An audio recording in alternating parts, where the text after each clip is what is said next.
भवानी धर्मवीर संभाजी महाराज की, हिंदू हृदय सम्राट बाळासाहेब ठाकरे यांचा, माझे गुरु धर्मवीर आनंद दिघे साहेबांचा,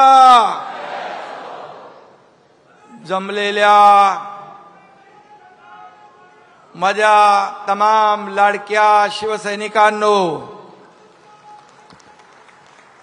19 जून 1966 रोजी वंदनीय बाळासाहेबांनी शिवसेनेची स्थापना केली. आपल्या लाडक्या शिवसेनेचा आज 59वा वर्धापन दिन आहे. आज दुसराही कुठेतरी एक मेळावा सुरू आहे. पण मी तुम्हाला सांगतो, इथं हा मेळावा बाळासाहेबांच्या विचारांचा आहे आणि दुसरा सत्तेसाठी झालेल्या लाचारांचा आहे. हा फरक आहे, हा फरक आहे. आणि म्हणून अस्सल शिवसेना आज तुमच्याकडे आहे. हिंदुत्वाचा भगवा तुमच्याकडे आहे. शिवसेनेचा धनुष्यबाण आपल्याकडे आहे आणि जनतेचा आशीर्वादही आपल्याकडे आहे. आणि म्हणून हिंदुत्वाचा अंगार म्हणजे शिवसेना, मराठी माणसाचा बुलंद आवाज म्हणजे शिवसेना, 80% समाजकारण म्हणजे शिवसेना, तुमच्या माझ्यासारखे करोडो शिवसैनिक म्हणजे शिवसेना. शिवसेना म्हणजे शौर्य, शिवसेना म्हणजे निष्ठा, शिवसेना म्हणजे स्वाभिमान, शिवसेना म्हणजे अभिमान. आणि शिवसेना म्हणजे एकजूट, आणि शिवसेना म्हणजे वज्रमूठ, शिवसेना म्हणजे धनुष्यबाण, आणि शिवसेना म्हणजे आपला प्राण. तमाम शिवसैनिकांना मी आज वर्धापन दिनाच्या खूप खूप शुभेच्छा देतो. गेल्या 59 वर्षामध्ये शिवसेनेला अनेक आव्हानांना सामोरं जावं लागलं. परंतु बाळासाहेबांचे तेजस्वी विचार, बाळासाहेबांचं तेजस्वी नेतृत्व आणि तुमच्यासारख्या तमाम बाळासाहेबांवर प्रेम करणाऱ्या शिवसैनिकांची जिद्द, यामुळे शिवसेनेचा वटवृक्ष वाढत गेला. आणि आज या महाराष्ट्रात नाही तर देशभरामध्ये बाळासाहेबांच्या आणि आनंद दिघे साहेबांच्या विचारांची शिवसेना वाढते, फोफावते. कालच माझ्याकडे 7 राज्याचे प्रमुख आले होते आणि त्या राज्यामध्ये शिवसेना वाढतीये. शिवसेनेचे अनेक इतर पक्षातले मोठे नेते, त्यांना देखील शिवसेनेमध्ये यायचं आहे. आणि म्हणून ही जी काय वाढ होतीये, खऱ्या अर्थाने बाळासाहेबांच्या विचारांची आणि तुमच्या सगळ्यांच्या मेहनतीची, धर्मवीर आनंद दिघे साहेबांची शिकवण आणि खऱ्या अर्थाने 80% समाजकारण आणि 20% राजकारण, हा मूल मंत्र घेऊन आपण पुढे चाललोय, याचं हे प्रतिबिंब आहे. आणि म्हणून मला सांगायला अभिमान वाटतोय की बाळासाहेबांचा विचार आपण जीवापाड जपला, शिवसेनेचं नाव आपण जपलं, आणि त्यामुळेच शिवसेनेची विजयी घोडदौड आज दिमाखात सुरू आहे. आणि म्हणून मी तुम्हाला थोडंसं गणित सांगतो. विधानसभेच्या गेल्या 3 निवडणुकांमध्ये काय झालं ते आपल्याला माहित आहे. 2014 साली शिवसेनेने 282 जागा लढवल्या, 63 जागा जिंकल्या. त्यावेळी स्ट्राईक रेट किती होता? फक्त 22%. 2019 साली शिवसेनेने 124 जागा लढवल्या आणि 56 जागा जिंकल्या. त्यावेळी स्ट्राईक रेट होता 45%. आणि 2024ला आपल्या तुमच्या शिवसेनेने 80 जागा लढवल्या आणि तब्बल 60 जागा जिंकल्या. आणि उभाटाने 85 जागा लढवल्या, अवघ्या 20 जागा जिंकल्या. म्हणजे स्ट्राईक रेट फक्त 23%. म्हणजे आपल्या शिवसेनेच्या 1/3 मतही त्यांना मिळाली नाहीत. कारण विधानसभेच्या निवडणुकीत या महाराष्ट्रातल्या जनतेने त्यांना जोरदार थड दिला. त्यामुळे 1/3 मतं मिळाली नाहीत. आणि ज्या जागा जिंकल्या त्या देखील काँग्रेसच्या वोट बँकेवर, काँग्रेसच्या मेहरबानीवर. कारण शिवसेनेचे हक्काचे मतदार यांनी उबाटाला केव्हाच टाटा बाय बाय केलेला आहे. हे या 2024च्या निवडणुकांमध्ये आपण पाहिलं. आणि जनतेने या निवडणुकीमध्ये त्यांची बिनपाण्याने हजामत पण करून टाकली आहे. आणि म्हणून आपल्याकडे आत्मविश्वास आहे, त्यांच्याकडे अहंकार आहे. आत्मविश्वास आपल्याला यशाकडे नेतोय, अहंकार त्यांना विनाशाकडे नेतोय. आणि म्हणून अहंकारी लोकांचा फणा 2024च्या निवडणुकीत या ठिकाणी जनतेनेच या ठिकाणी ठेचण्याचं काम केलंय. हे आपल्या समोर आपण याचे साक्षीदार, महाराष्ट्र याचा साक्षीदार आहे. खरं म्हणजे बाळासाहेबांनी ज्या काँग्रेसला आयुष्यभर विरोध केला, त्याच काँग्रेसच्या दावणीला शिवसेना बांधण्याचं काम पाप कुणी केलं आपल्याला माहित आहे. आणि त्याचबरोबर सत्तेसाठी लाचारी पत्करण्याचं काम कुणी केलं तेही आपल्याला माहित आहे. सत्तेसाठी लाचारी पत्करली आणि कमरेचं डोक्याला गुंडाळलं. ही अशी परिस्थिती निर्माण ज्यांनी केली त्यांना 2019ला शिवसेनेच्या मतदारांशी विश्वासघात त्यांनी केला. बाळासाहेबांचा विश्वासघात त्यांनी केला. बाळासाहेबांच्या विचारांचा विश्वासघात त्यांनी केला. मराठी माणसाचाही विश्वासघात केला, हिंदुत्वाचाही विश्वासघात केला. अशा विश्वासघातकी माणूस या महाराष्ट्राने कधी पाहिला नाही. सरडाही रंग बदलतो, पण इतक्या वेगाने रंग बदलणारा सरडा देखील या महाराष्ट्राने पाहिला. हे मी म्हणत नाही, त्यांचेच लोक म्हणतायत, त्यांचे सगळे सोयरे भाऊ बनकी तेच सांगतायत, हे मी नाही सांगत आहे. आणि म्हणून मी एवढंच सांगेन, मुख्यमंत्री पदासाठी झाले लाचार ते काय होणार? बाळासाहेबांचे वारसदार. अरे बाळासाहेबांनी सत्तेच्या खुर्चीला लात मारली पण विचार सोडले नाहीत. आणि म्हणून या ठिकाणी बाळासाहेबांनी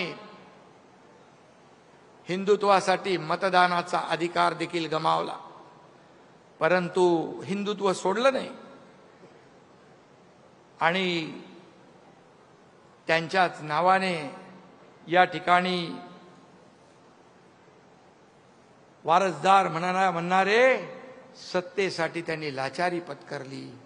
हा महाराष्ट्र याला साक्षीदार.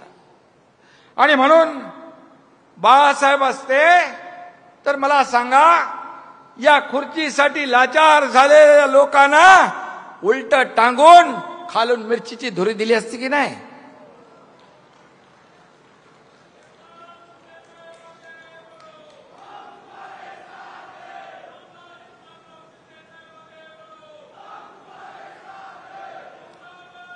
हिंदुत्व आणि मराठी माणसाशी विश्वासघात केल्यामुळे आपण पाहताय किती आगतिक झालेत, किती उतावीळ झालेत, किती लाचार झालेत. युती करता का माझ्याशी, युती करता का माझ्याशी. माणसाचे दिवस, माणसाची परिस्थिती कधी बदलेल हे सांगू शकत नाही. परंतु जेव्हा सत्तेमध्ये असतो आपण त्यावेळेस सगळ्याला कसपटा समान समजणारे आज त्यांची काय अवस्था झाली आहे. कशामुळे? बाळासाहेबांचा विचार सोडल्यामुळे, सत्तेचा मोह आणि सत्तेसाठी लाचारी केल्यामुळे ही परिस्थिती झाली आहे. पण मी आपल्याला सांगतो, मगाशी गुलाबराव म्हणाले की आपण एक विचारधारा घेऊन पुढे गेलोय. आपल्या शरीरातला रक्ताचा शेवटचा थेंब असेपर्यंत हिंदुत्वाशी कधी प्रतारणा होणार नाही. हिंदुत्वाशी कधी तडजोड होणार नाही. सत्तेच्या खुर्चीसाठी कधीही तडजोड आम्ही करणार नाही.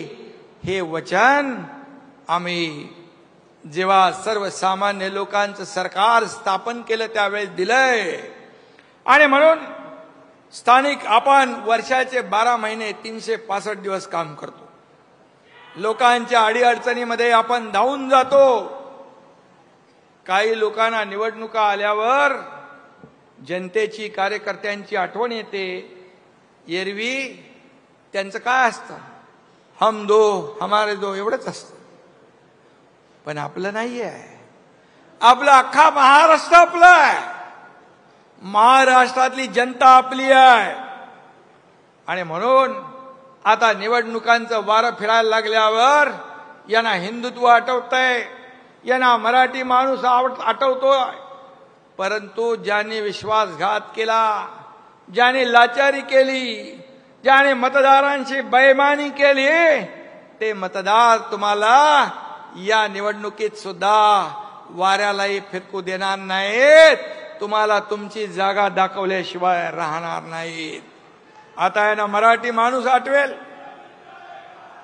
आता मराठी माणूस आठवेल. मराठी माणसाच्या नावाने खोटे गळे काढतील.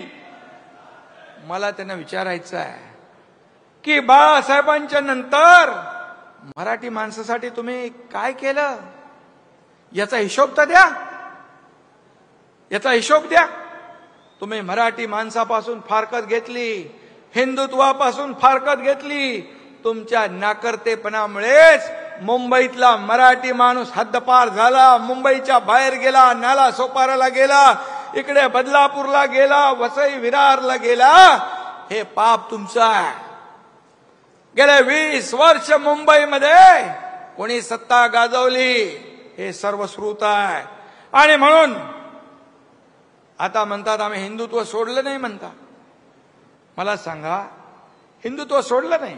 हिंदुत्व काय टी शर्ट आहे का? घातला, काढला, सोडला.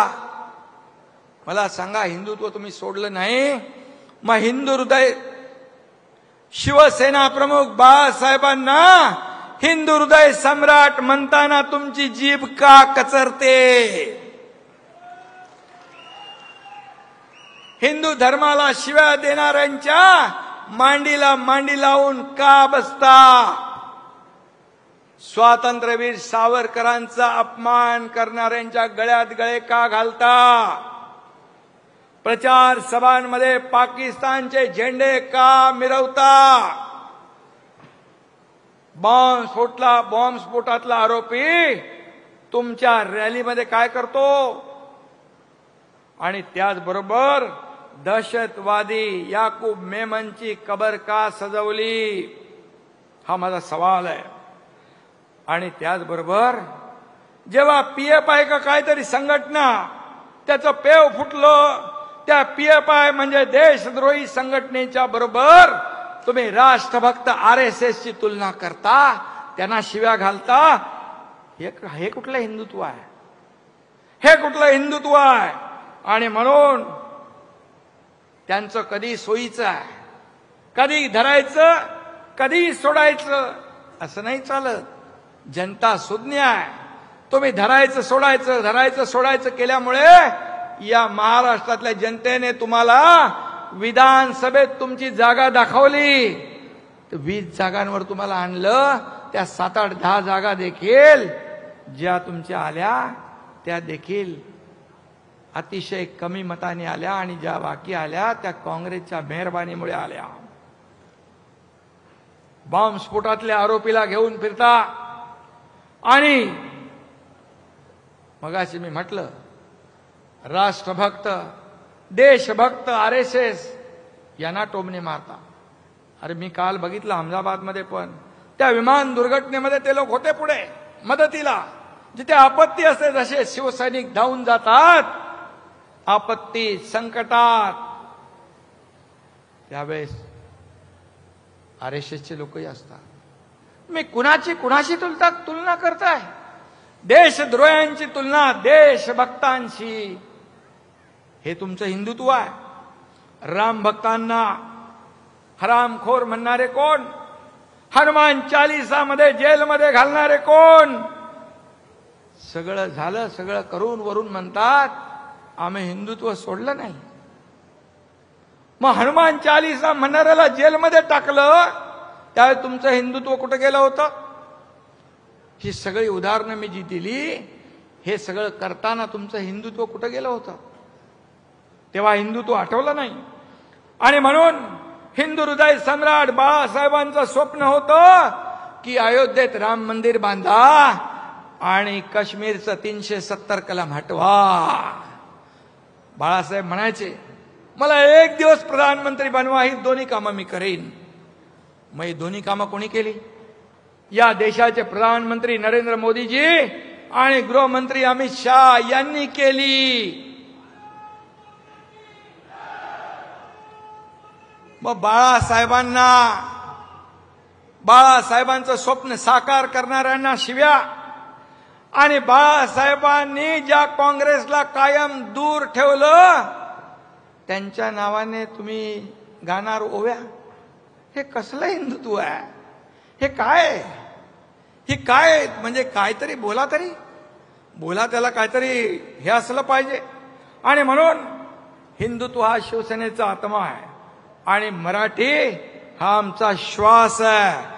राजकारण आणि मतांसाठी कधी आम्ही हिंदुत्व सोडणार नाही, कधी मराठीला अंतर देणार नाही. एवढा शब्द मी या ठिकाणी आपल्याला द्यायला आलोय. अरे आता मगाशी मला कोणीतरी सांगितलं की भाषणात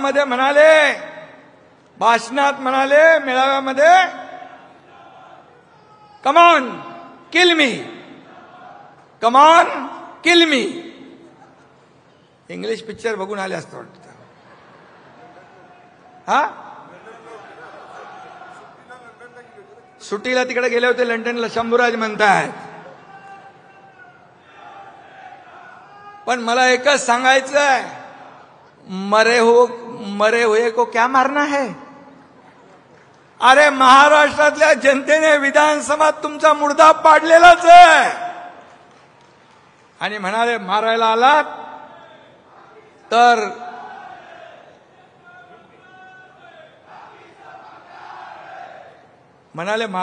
ॲम्ब्युलन्स घेऊन या.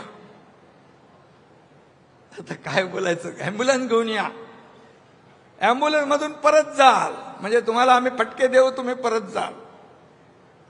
पण नुसताच करून शोर मनगटात येत नाही जोर. हे लक्षात ठेवा. वाघाचं कातड पांघरून लांडगा वाघ होत नाही. त्याला शेर का कलेजा लगता है आणि मनगटात जोर लागतो. नुसता तोंडाच्या वापा सोडून चालत नाही, त्याला मनगटात ताकद लागते. आणि तोंडात दम असून चालत नाही तर मनगटात दम लागतो.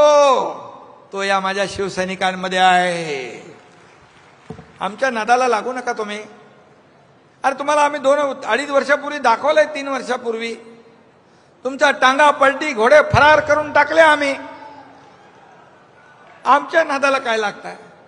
अरे हा एकनाथ शिंदे बाळासाहेबांचा सच्चा कार्यकर्ता, धर्मवीर आनंद दिघे साहेबांचा कार्यकर्ता आहे. बाळासाहेबांनी भाषणात सांगितलंय, धर्मवीर आनंद दिघेंच्या तालमीतले लोक आहेत. हा एकनाथ आहे. अरे आमच्या नादाला कशाला लागतं? आम्ही कोणाच्या नादाला लागत नाही. हम किसको छेड़ते नहीं, अगर हमें कोई छेड़ेगा तो हम छोड़ते नहीं.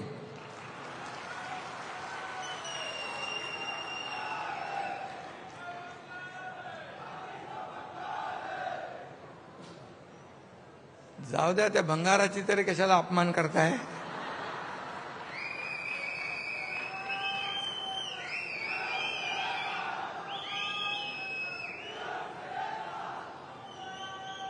परवा पहलगाम, गेल्या महिन्यात पाकड्यांनी आपल्या आया बहिणींचं कुंकू पुसलं, आपल्या आया बहिणींचा सिंदूर पुसला.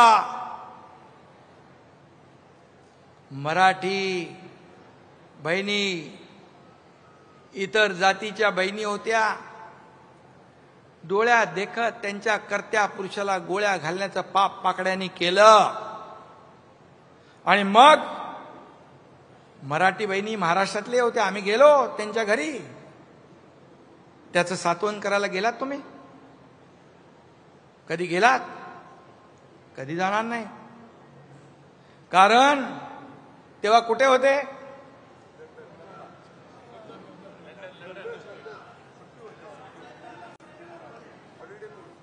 सुट्टी होती. तेव्हा कुठं गेलं होतं तुमचं देशप्रेम? तेव्हा कुठं गेलं होतं तुमचं मराठी प्रेम? कुठं गेलं होतं बहिणींवरचं प्रेम? ऑपरेशन सिंदूर झालं, दहशतवाद्यांचे अड्डे भारतीय लष्कराने उद्ध्वस्त केले. फक्त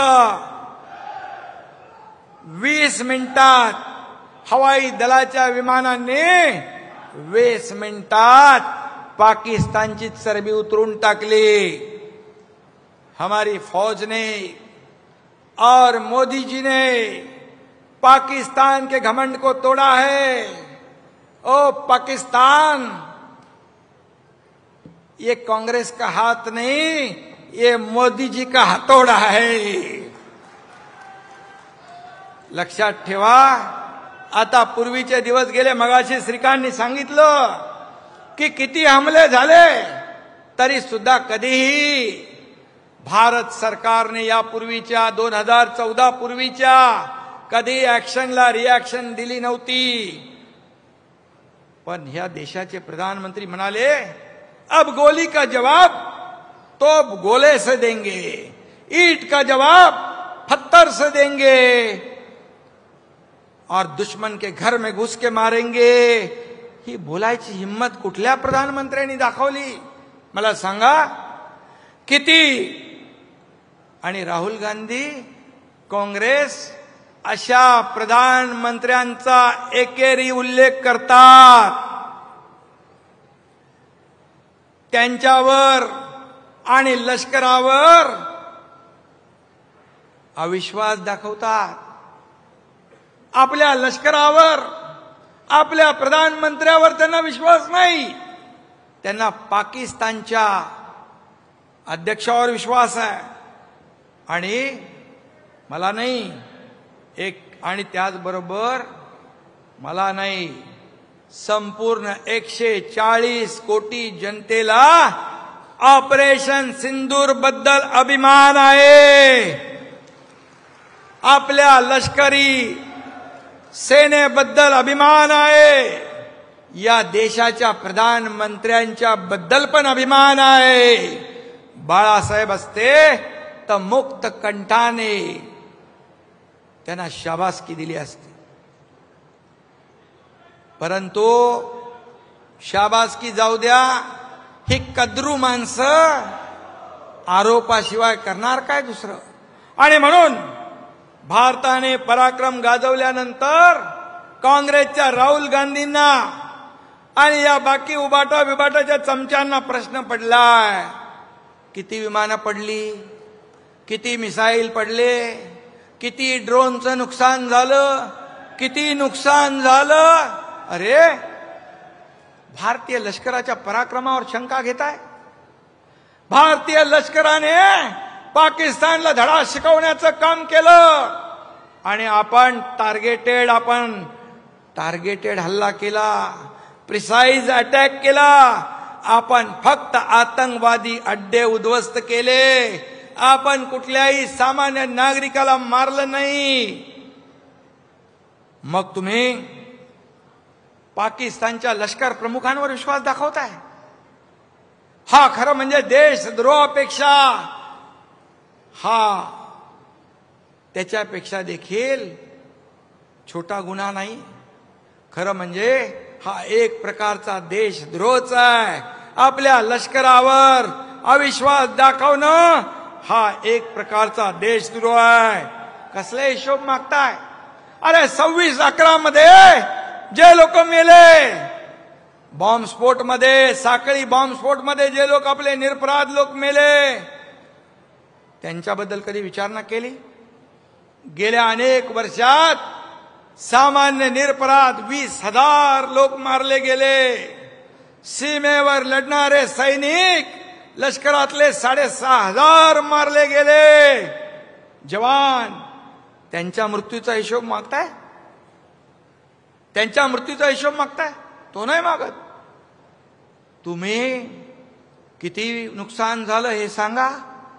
अरे ज्याने जीवाची बाजी लावून हे काम केलं, पराक्रम केला, त्यांना शाबासकी द्यायचं सोडून तुम्ही त्यांच्यावर शंका उत्पन्न करताय, अविश्वास व्यक्त करताय. मी तर म्हणेन तुम्ही भारतीय आहात की पाकिस्तानचे एजंट आहात असं म्हटलं तर वावगं ठरणार नाही. पाकिस्तानची बोली तुम्ही बोलताय. तुम्हाला काय निशाने पाकिस्तान किताब मिळवायचंय? निशाने पाकिस्तानची बोली बोलताय देशात राहून, आणि तुमच्या वक्तव्याचा वापर करून पाकिस्तान देशाची बदनामी जगभरात करतेय. मग ते राहुल गांधी असतील नाही तर आणखी कोणी असतील. बाळासाहेब असते ना तर तुमचा कोर्ट मार्शलच केला असता आणि तुम्हाला तुमची जागा दाखवली असती. इथं मी सांगतो आपल्याला, इथं जे वक्तव्य करतात ते पाकिस्तानमध्ये पाकिस्तानचे लोक दाखवतात, जगाला दाखवतात की हे बघा तुमच्या देशातलेच लोक काय म्हणतात. हे म्हणतात पाकिस्तान में राहुल गांधी क्यों वायरल है. पाकिस्तानमध्ये त्याची एवढी मोठी लोकप्रियता झालेली आहे. आणि त्याचबरोबर दुसरं एक त्याच्यामध्ये आहे की हा एक आहे, काय म्हणाले, how did Rahul Gandhi become a hero in Pakistani media. अरे तुम्ही पाकिस्तानमध्ये हिरो झाले, इथे भारताच्या विरुद्ध बोलून. तुम्ही पाकिस्तानमध्ये जरी हिरो झाला असाल तर पाकिस्तानमध्ये तुम्ही हिरो आणि भारतामध्ये झिरो. ही भारतातली जनता तुम्हाला केल्याशिवाय राहणार नाही. आणि म्हणून हे वक्तव्य तुम्ही जाऊन करता देशाच्या प्रधानमंत्र्याच्या विरोधात, लष्कराच्या विरोधामध्ये. हा देशभक्ती नाही, ही देशद्रोह आहे. मी आताच आपण सगळ्यांनी श्रीकांतची मुलाखत ऐकली, मिलिंदची ऐकली. त्याने सांगितलं अनुभव आलेले काय काय. आपल्या खासदार शिष्टमंडळ 32 देशामध्ये गेलं. खऱ्या अर्थाने या शिष्टमंडळांनी काय केलं, भारताची भूमिका जगाला पटवून दिली. आम्ही किती अटॅक सहन केले. तेव्हा जेव्हा पापाचा घडा पूर्ण भरतो आणि मग सहन करण्याच्या पलीकडे आपण जातो, त्यावेळेस मग आम्ही ऍक्शनला रिॲक्शन देतो. ती आम्ही दिली. आणि पाकिस्तानला कसं पाणी पाजलं तेही जगाला या लोकांनी सांगितलं. आणि त्याचबरोबर पाकिस्तानचा दहशतवादी बुरखा टरा फाडण्याचं काम देखील या 7 शिष्टमंडळांनी केलं. एकामध्ये मिलिंद देवरा होते, एकामध्ये मगाशी सांगितलं मुलाखती श्रीकांतने त्याच्यापेक्षा किती किती किती किती सिनियर लोक होते. पण एका शिष्टमंडळाचं नेतृत्व तुमच्या श्रीकांतला करण्याची संधी मिळाली. याचा सार्थ अभिमान आपल्या सगळ्यांना आहे, पक्षाचा प्रमुख म्हणून पण आहे आणि एक बाप म्हणून पण मला त्याचा अभिमान आहे. आणि या दोन्ही खासदारांनी जे काम केलं त्यामुळे माझा देखील अभिमानाने ऊर भरून आला. आणि तुम्हाला देखील या शिवसेनेचे 2 खासदार या भारताचं नेतृत्व करतात जगभरामध्ये, ही छोटी गोष्ट नाहीये. जे आता गल्लीमध्ये बसून जे काय मगाशी त्याला मिलिंदने उत्तर दिलेलं आहे, त्यामुळे मी काय त्या चिखलामध्ये दगड टाकू इच्छित नाही. आणि म्हणून खऱ्या अर्थाने मोदीजींनी श्रीकांतला देखील शाबासकी दिली, त्याच्या पाठीवर कौतुकाची थाप मारली. आणि मोदीजींनी श्रीकांतला म्हणाले, नवं नाव दिलंय भाऊ. कुठे भाऊ? मोदीजींनी शाबासकी दिली आहे.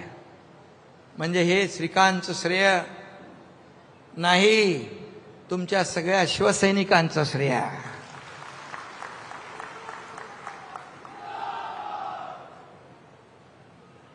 आणि म्हणून हे 2 खासदार आपले या भारताचं नेतृत्व जगभरामध्ये करण्याची संधी मोदीजींनी दिली. आणि त्यामुळे मी मोदीजींचं पण अभिनंदन करतो, त्यांना मनापासून धन्यवाद देतो. आणि खासदार मिलिंद देवरा यांचंही अभिनंदन करतो आणि खासदार डॉक्टर श्रीकांत शिंदे यांचंही मी मनापासून अभिनंदन करतो. खरं म्हणजे ते झाल्यानंतर एनडीएच्या बैठकीमध्ये ऑपरेशन सिंदूर, भारतीय लष्कराचा आणि प्रधानमंत्री मोदीजींचा अभिनंदनाचा ठराव मांडण्याची संधी तुमच्या एकनाथ शिंदेला दिली.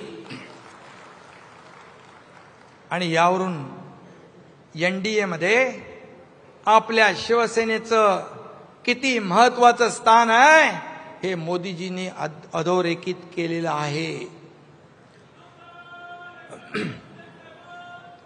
आणि मला म्हणून त्याच्यावर श्रीकांतने बरंच सांगितलेलं आहे, मिलिंदने सांगितलंय. मी आता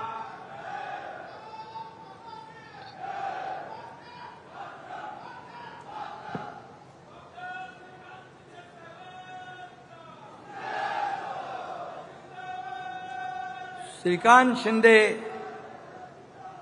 याचं शिष्टमंडळामध्ये गेल्यानंतर एक नवं रूप देखील आपल्या सगळ्यांना पाहायला मिळालं. शेवटी दिलेली जबाबदारी चोख बजावणं, प्रेशर होता, स्ट्रेस होता, एवढा सगळी मोठी जबाबदारी होती. पण मी त्याला सांगायचो, काही टेन्शन घेऊ नको, अरे तुझ्या बापाने तर हे चालू सरकार पाडून टाकलंय, त्यामुळे तू टेन्शन घेऊ नको. आणि मिलिंद तसा हुशार आहे, पहिला मंत्री राहिलेला आहे तो. त्यामुळे हे 2 आपले हिरे आहेत. आणि त्याने आपल्या शिवसेनेचं, महाराष्ट्राचं, देशाचं नाव उज्ज्वल केलेलं आहे. आता मला सांगा, आता हा विषय आपण बाजूला ठेवूया. आता मला सांगा, शेतकरी बळीराजा काय म्हणतो? एरे एरे पावसा कशासाठी? शेतीसाठी. चांगली शेती उगायला पाहिजे, शेतकरी समृद्ध झाला पाहिजे, राज्य समृद्ध झालं पाहिजे. पण आता उबाटा काय म्हणतो? एरे एरे पैसा. कारण तोच त्यांचा जगण्याचा एकमेव मंत्र आहे. मला बोलायला पाहिजे, कारण ते काय काय विचित्र बोलतात. मी त्यांची भाषा नाही बोलत, परंतु मला बोलता येतं, मला सगळ्या गोष्टी माहीत आहेत. मी डॉक्टर नसलो तर मोठे मोठे ऑपरेशन करून टाकतो.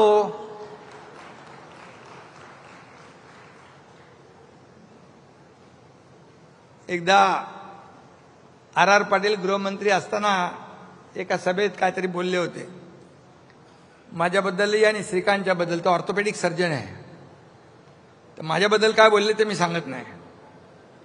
पण श्रीकांत हाडं जोडायचं काम करतो. आता मला काय बोलले असतील ते बघा तुम्ही मला. आणि म्हणून भ्रष्टाचार, लाचारी, विश्वासघात हे मूलमंत्र तुमचा आहे. खिचडीमध्ये पैसे खाता, कोविडमध्ये पैसे खाता, कशामध्ये? हे ते शेवटला आता बॉडी बॅग, कचऱ्यात पैसे खाता, डांबरात पैसे खाता. जनतेचा किती पैसा खाल्ला तरी तुमचं पोटच भरत नाही. किती मोठं पोट आहे, कुठं जातोय वो पैसे? मीनाताई काय? आणि मिठी नदीच्या गाळातही पैसा खाल्ला. आता मिठी नदीच्या गाळात पैसे खाल्ल्याने ते गाळात रुतत चाललेले आहेत. कुठं पैसे खायचे, काय करायचं? पण मिठी नदीच्या मगर मिठीतून कोणी सुटणार नाही, हे मात्र पक्क लक्षात ठेवा. तो कोणतरी आहे ना, काय दिनो काय दिनो, हा, त्याची चौकशी सुरू आहे वाटतं. चौकशी सुरू आहे ना सध्या. मग दिनूने तोंड उघडल्यावर किती लोकांचा मोर्या होईल ते काय करणार नाही. आणि म्हणून जाऊ द्या, अशा लोकांबद्दल मला बोलून वेळ घालवायचा नाही. मी काम करणारा माणूस आहे. आरोपाला कामातून उत्तर देणार, टीकेला कामातून उत्तर देणार. आणि म्हणून जी सामान्य माणसाची जी नाळ जुळलेली आहे ती तुटता कामा नये, कधी तुटू देणार नाही, हा माझा शब्द आहे. मुंबई बाहेर फेकल्या गेलेल्या मराठी माणसाला पुन्हा मुंबईत आणण्याचं काम आपल्याला करायचं आहे. जुन्या चाळीचा पुनर्विकास करायचा आहे. रखडलेल्या एसआरए प्रकल्पांना आपल्याला मार्गी लावायचं आहे. मुंबई घडवणाऱ्या गिरणी कामगारांना आपल्याला घरं द्यायची आहेत. मुंबई महापालिकेच्या कचऱ्यात गाळात तोंड मारणारे मुंबईकरांचं आणि मराठी माणसांचं काय भलं करणार? मला सांगायची गरज आहे? मी काय सांगत नाही. यांना फक्त मुंबई महापालिका ही सोन्याचं अंड देणारी कोंबडी आहे, अशा भावनेने गेले 20 वर्ष तुम्ही वागलात. काय दिलं मुंबईकरांना? यामुळे मुंबई खतरे में आहे. मुंबई महाराष्ट्रापासून तोडली जाईल अशा आरोळ्या देखील ठोकतील. खरं तर मुंबई खतऱ्यात नाही, पण हे खतऱ्यामध्ये येतील. यांचं अर्थकारण, यांचं राजकारण खतऱ्यामध्ये येईल, धोक्यात येईल. राक्षसाचा जीव कुठे असतो? राक्षसाचा जीव पोपटात असतो राक्षसाचा. तसं यांचाच जीव बीएमसीत नाही रे बाबा, बीएमसीच्या तिजोरीत आहे.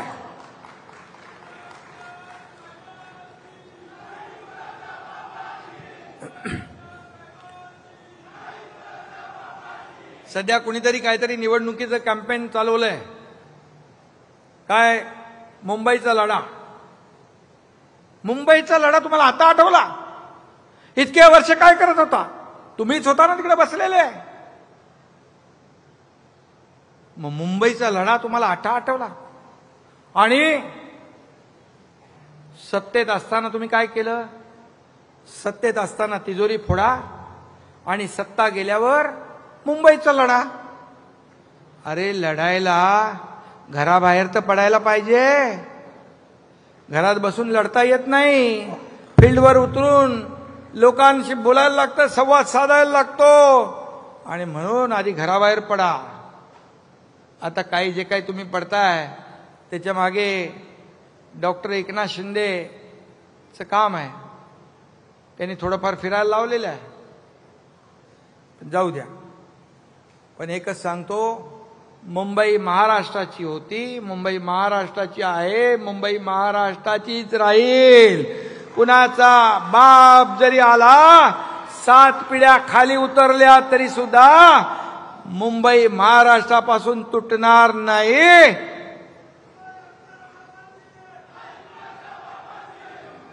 आणि मुंबईचं महत्व तर कमी होणार नाही, मुंबईचं महत्व वाढतंय.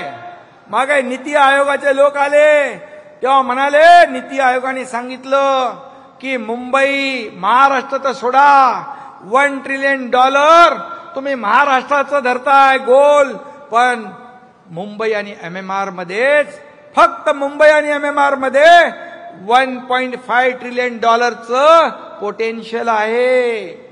तेव्हा हे म्हणाले, बघा बघा, हे दिल्लीचे लोक आले, हे मुंबईला खेचून न्यायला आले. अरे काहीतरी द्यायला आले ते. आणि म्हणून उलट प्रधानमंत्री नरेंद्र मोदीजींच्या सरकारने दिवसागणिक मुंबईचं महत्व वाढवतायत. गेल्या 3 वर्षात अनेक महत्वाचे निर्णय घेतले. महाबिगाडी सरकारच्या काळात काय होतं? मुंबई ठप्प होती, मुंबई बंद होती, मेट्रो बंद होती. ते घरकोंबडे होते, त्यांनी त्या मेट्रो कारशेड बंद केला होता. अरे 10,000 कोटी रुपये वाढले, याचं कोण उत्तर देणार? हा जनतेचा पैसा कोण भरणार? आणि म्हणून गेल्या 3 वर्षामध्ये coastal road, Atal Setu, metro, car shed सगळे प्रकल्प आपण मार्गी लावले. देवेंद्रजींच्या काळात काही प्रकल्प सुरू झाले होते, ते मुख्यमंत्री असताना. हे मुख्यमंत्री झाले महाविकास आघाडी, ते सगळे स्टे देऊन टाकले, स्पीड ब्रेकर टाकले. हा एकनाथ शिंदे मुख्यमंत्री झाला तेव्हा सगळे स्पीड ब्रेकर हटवून टाकले आणि पुन्हा विकासाला चालना दिली. आणि म्हणून मी सांगतो, मुंबईमध्ये खड्ड्याचा प्रवास इतके वर्ष कोणी केला? इतके लोक ऍक्सिडेंटमध्ये मेले, त्याला जबाबदार कोण?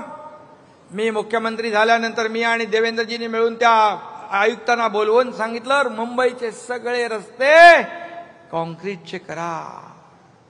म्हणजे काय प्रॉब्लेम आहे का? बोले काही प्रॉब्लेम नाही, दरवर्षी आम्ही 50 किलोमीटर करतो. 50 किलोमीटर करणं काही नियम आहे? बोले नाही. मग 2 टप्प्यामध्ये पूर्ण मुंबईचे कॉन्क्रिटायझेशन करण्याचा निर्णय घेतला आणि 1 टप्पा जवळपास आता पूर्ण होतोय. पुढच्या 1.5-2 वर्षात मुंबई खड्डे मुक्त होईल, सगळे रस्ते कॉन्क्रीटचे होतील. का नाही केलं तुम्ही?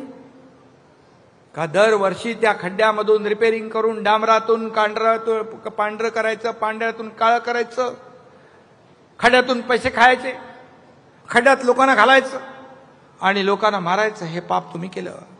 मुंबईतल्या STP, मुंबईमधल्या STP 25 वर्ष तुम्ही करू शकले नाही. हे सगळं घाण, दुर्गंधी, प्रदूषण असंच समुद्रात सोडत होते. आपलं सरकार आल्यानंतर STPच्या कामाला आपण चालना दिली. STP आता कार्यान्वित होतील आणि हे जे काही पाणी दिसतंय समुद्राचं, हे आता काळं आहे, पण ते निळं झाल्याशिवाय राहणार नाही. कारण आपण ते काम 25 वर्ष झालं नाही, ते आपण केलं. केंद्र सरकारच्या मदतीने अनेक प्रकल्प आपण पूर्ण करतोय. मुंबईला ग्लोबल फिनटेक हब आपण करतोय. परवाच मुख्यमंत्र्यांच्या उपस्थित 5 इंटरनॅशनल युनिव्हर्सिटी सोबत करार झाले. MMR एज्युकेशन हब होणार, MMR ग्रोथ इंजिन होणार. हे महाराष्ट्र हे देशाचं ग्रोथ इंजिन आहे. विकासाला चालना देण्याचं काम होत आहे. नवी मुंबईचे एअरपोर्ट आपण करतोय, झालंय, आता त्याचं उद्घाटन होईल. वाढवणला देशातलं सगळ्यात मोठं बंदर होत आहे. तिथे देखील आपण विमानतळ एअरपोर्ट करतोय. हे विकास, air connectivity, rail connectivity, road connectivity, water connectivity, हे सगळं असेल तेव्हा राज्य पुढे जातं. आणि म्हणून इन्फ्रास्ट्रक्चरवर जास्त जोर ज्या देशाचा, राज्याचा असतो त्या राज्याचा विकास वेगाने होत असतो. आणि म्हणून गेल्या 3 वर्षात इतकी कामं आपण केली, विकासाला चालना दिली, लोकाभिमुख कल्याणकारी योजना आपण केल्या. आणि म्हणून मुंबईचं आंतरराष्ट्रीय दर्जावर, आंतरराष्ट्रीय स्तरावर महत्व पुढच्या 2-4 वर्षात वाढल्याशिवाय राहणार नाही. हा एकनाथ शिंदेची कमिटमेंट आहे. आणि एकनाथ शिंदे एकदा कमिटमेंट करतो ती पूर्ण करतो. आणि म्हणून स्थगिती सरकार बदलून प्रगती सरकार आपण आणलं. No reason, on the spot decision करणारं आपलं सरकार आहे. आपल्याला कारण दाखवा नाही, मी अधिकाऱ्यांना सांगतो, काम होणार नाही हे सांगायला अक्कल लागत नाही, स्किल लागत नाही. न होणारं काम नियमामध्ये बसून, कायद्यामध्ये बसवून करायला स्किल लागतं. असे अधिकारी आम्हाला पाहिजेत. म्हणून माझ्या 2.5 वर्षाच्या काळामध्ये जे काम केलं ते आपण पाहिलंय. जीवाची पर्वा न करता पूर्ण राज्यभर फिरलो, लोकांच्या, सर्वसामान्यांच्या मदतीला धावलो. आजही मला अनुभव येतोय. लोक रस्त्याच्या दुतर्फा असतात उभे, सभेत असतात, गच्चीवर असतात, टेरेसवर असतात, घरात असतात, सगळीकडे उभे असतात. भर उन्हात तानात उभे असतात. कोणाला पडलीये, कशाला? पण जे काय काम केलं त्याची आठवण लोकांनी ठेवली आहे. हे माझं भाग्य आहे. आणि सगळ्या पदांपेक्षा या लाडक्या बहिणींचा लाडका भाऊ हे मोठं पद मला मिळालं. आणि म्हणून सांगतो तुम्हाला, कोणी किती अफवा पसरवल्या, लाडकी बहीण योजना बंद होईल, पण मी सांगतो ही कोणी किती अफवा पसरवल्या, खोट्या काय काय म्हणाले, काही प्रयत्न केले तरी सुद्धा लाडकी बहीण योजना कधी बंद होणार नाही.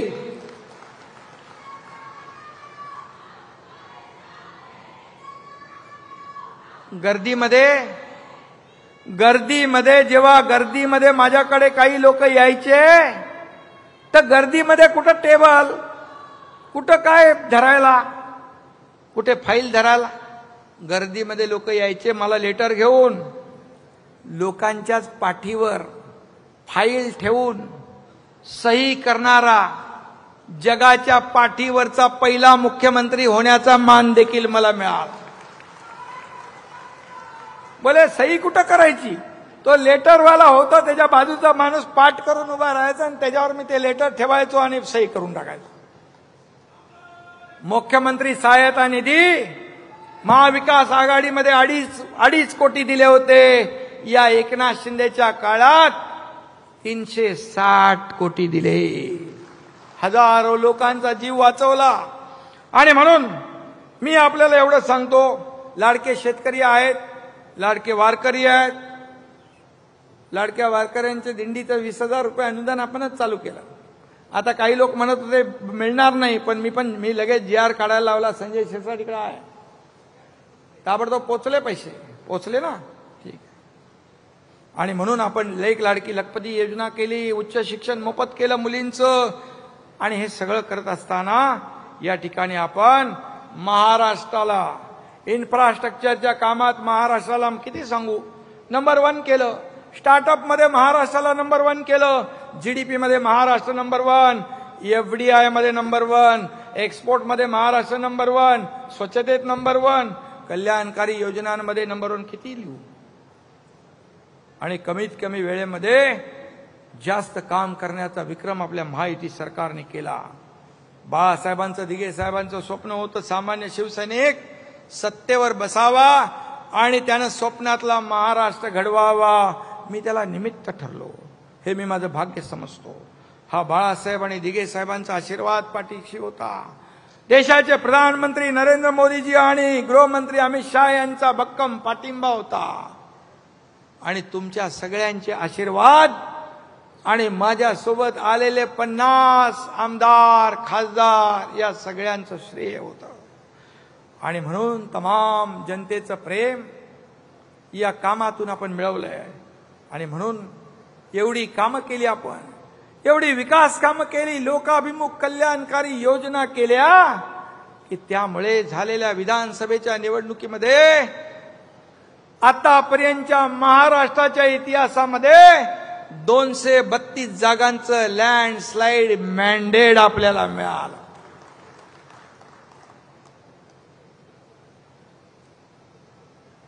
काही दिवसापूर्वी पुणे जिल्ह्यात एक अतिशय दुःखद आणि दुर्दैवी घटना घडली. सासरच्या छळाला कंटाळून आपल्या एका बहिणीने आपलं जीवन संपवलं. तशी लेक लाडकी असते, तशी बहीण लाडकी असते, तशी सून का वागू शकत नाही आपण? आपली लेक जेव्हा दुसऱ्याच्या घरात नांदते तेव्हा आपण विचार करतो की तिचं जीवन चांगलं झालं पाहिजे, तिला त्रास होता कामा नये. का मानसिकता बदलत नाही लोक? आणि म्हणून यासाठी आपल्या सुनांना देखील लेकीसारखं वागवण्याची मानसिकता तयार झाली पाहिजे. आणि म्हणून सुनेचा छळ करणारी वृत्ती हा समाजाला लागलेला कलंक आहे आणि ही वृत्ती ठेचून काढली पाहिजे. आणि त्यासाठी आज आपण एक नवीन अभियान सुरू केलंय. काय? लाडक्या सुनेचं रक्षण हेच शिवसेनेचं वचन.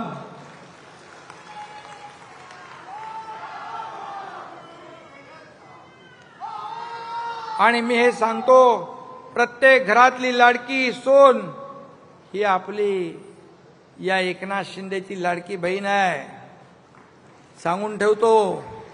आणि त्यामुळेच आता लाडकी सून हे अभियान आम्ही हाती घेतलंय. यापुढे शिवसेनेच्या शाखा तुमचं हक्काचं आणि जवळचं माहेर असणार आहे. सासरी छळ होणाऱ्यांच्या बहिणींच्या मदतीला आमच्या या रणरागिणी धावून जातील. आणि त्यात पीडित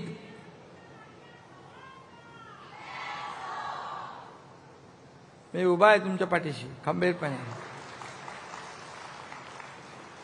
आणि म्हणून हे सुरुवात आपण हे धर्मवीर आनंद दिघे साहेब यांनी हे त्यांच्या कार्यकाळात जिथं अन्याय झाला त्याला बरोबर जशा तसं धडा शिकवला.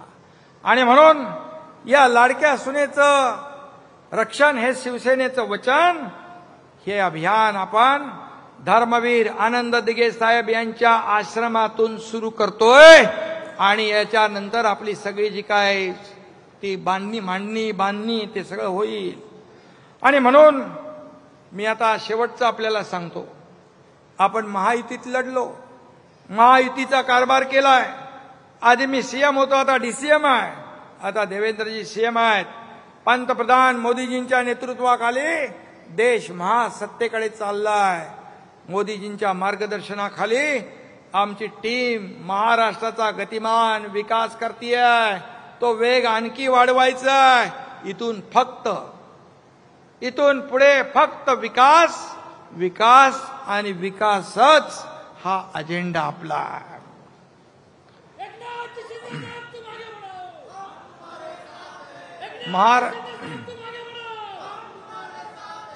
अरे बाबा, निवडणूक अजून माझी लांब आहे पुढे. आता कार्यकर्त्यांची निवडणूक आहे, बरोबर ना? नेत्यांच्या निवडणुका झाल्या, आता कार्यकर्त्यांच्या आहेत. जिल्हा परिषदा, नगरपंचायती सांगतो मी. आणि म्हणून महाराष्ट्र हे आपल्या सर्वश्रेष्ठ राष्ट्र करायचं आहे. त्यासाठी महायुतीचा जन्म झालाय आणि कामही सुरू झालंय. येणाऱ्या निवडणुकीत देखील आपण बाजी मारणार आहोत, बिलकुल मारणार. विजयाची हॅट्रिक होणारच. आणि त्यामुळे राष्ट्र जिंकलं, महाराष्ट्रही जिंकला. आता स्थानिक स्वराज्य संस्थाही आपण जिंकणार. शिवसेना पक्ष वाढतोय रोज दररोज. आज देखील काही नगरसेवक आले. मी आपल्याला सांगतो, मगाशी मी वर्धापन दिन होता म्हणून थोडा आढावा घेतला, तर आतापर्यंत मुंबईतले उबाटाचे 50 विद्यमान 2017 ते 22चे नगरसेवक शिवसेनेमध्ये आले. 50. अजून पुढे काय होते ते सांगत नाही मी आता. पण इतर पक्षाचे देखील असे करून 60 ते 65 लोक विद्यमान नगरसेवक 17 ते 22 हे शिवसेनेमध्ये दाखल झालेले आहेत. आणि म्हणून येत्या निवडणुका देखील हा खऱ्या अर्थाने हा वाढीचा वर्धापन दिन आहे. येत्या निवडणुका देखील आपल्याला महायुतीत आपण लोकसभा लढलो, विधानसभा लढलो, या स्थानिक स्वराज्य देखील संस्था आपल्याला महायुतीत लढायची आहे. युतीचा निर्णय योग्य वेळी आम्ही घेऊ, पण तुम्ही मात्र सगळे लोक निवडणुका जिंकण्याच्या कामाला लागा. आपल्याकडे काम खूप आहे, वेळ कमी आहे आणि पुढच्या काळात जास्तीत जास्त सदस्यांची नोंदणी करा. जेवढी नोंदणी जास्त तेवढा पक्ष मजबूत होईल. पक्ष मजबूत झाला, पक्ष मोठा झाला तर तुम्ही मोठे होणार आहात. आणि म्हणून सध्या सोशल मीडियाचा जमाना आहे, त्याच्यावर देखील आपले सगळे टीमने ऍक्टिव्ह राहिलं पाहिजे. घराघरात मनामनामध्ये भगव्या विचारांचा दिवा पेटवा, हिंदुत्वाचा ज्वलंत अंगार फुलवा. सर्व सण, आता सगळे सण येतात, सण उत्सव साजरे करा, जोरात करा, हिंदुत्वाचा जय जयकार करा आणि पुढे चला. म्हणून कार्यकर्ते तयार करा. कार्यकर्ते तयार झाल्याशिवाय नेते तयार होत नाही. आणि म्हणून जे माझ्या व्यासपीठावर भरलेले सगळे हे जे बसलेले लोक आहेत, हे आमचं ऐश्वर्य आहे. हे आमचं ऐश्वर्य आहे. आणि समोर बसलेले तुम्ही ही शिवसेनेची संपत्ती आहे, ही असेट आहे. मी म्हणालो त्यावेळेस आम्हाला प्रॉपर्टी नको, बाळासाहेबांचे विचार हीच आमची संपत्ती आहे. आणि म्हणून विधानसभा जिंकलो म्हणून बेसावध राहू नका, गाफील राहू नका. येणारी प्रत्येक निवडणूक आपल्याला जिंकायची आहे. राष्ट्र जिंकले, महाराष्ट्रही जिंकला, दोन्हीकडे भगवा फडकला. आता मिशन एकच, महापालिकेवर भगवा, जिल्हा परिषदेवर भगवा, नगरपालिकेवर भगवा, पंचायत समित्यांवर भगवा आणि ग्रामपंचायतीवरही भगवा.